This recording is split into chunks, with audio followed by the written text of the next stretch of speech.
Alright, one of the main problems on the Amiga 2000 was the internal clock battery. Now if you look over here, you'll see some corrosion on that guy right there.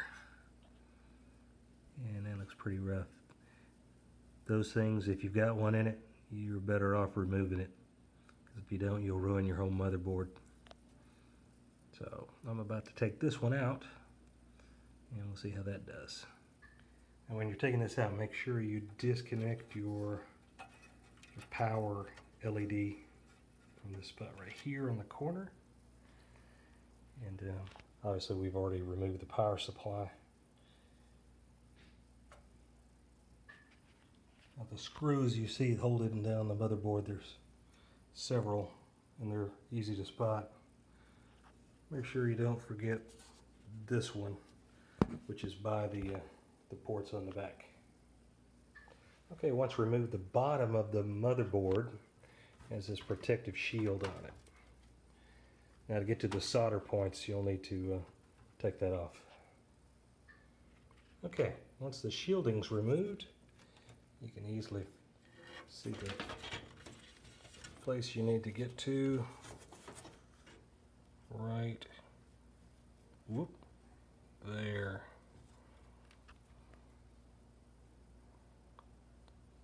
So you need to take a hot iron and desolder that. Alright, you can see it a little better from this angle. It's right here. I've got to put the camera down to actually do this, as I can't do it one-handed. Okay, once completed, should have the corroded battery out of there. And of course that needs to be cleaned up. But use the soldering wick. This is great stuff for pulling that solder right out of the joint where it was bonded. And easily take those parts out. So if you got an Amiga 2000, you haven't looked in it lately, and it's still got that original battery, you're definitely going to want to take that out. Now the other thing you'll want to check is the capacitors.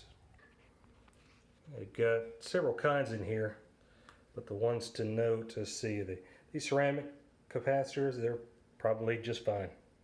But these,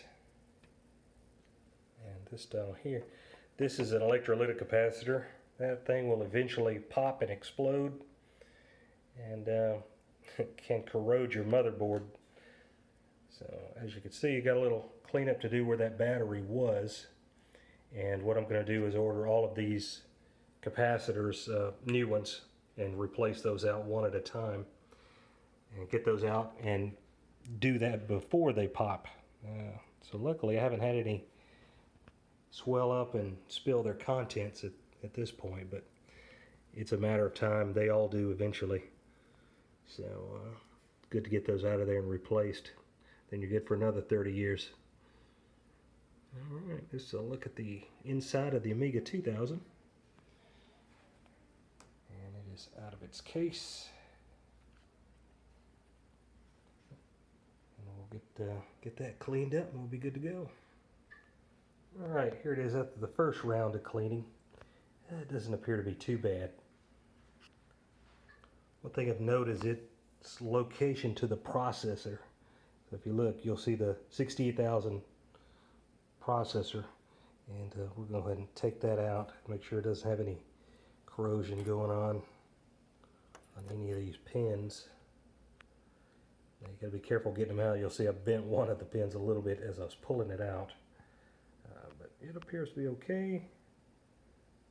Don't see any corrosion in the sockets. We'll let this dry out, and I'm going to clean it again to get some more of that off. Alright, so it looks like this might be a successful save before it got really bad. So something to keep watch on if you have an Amiga 2000. Alright, thanks.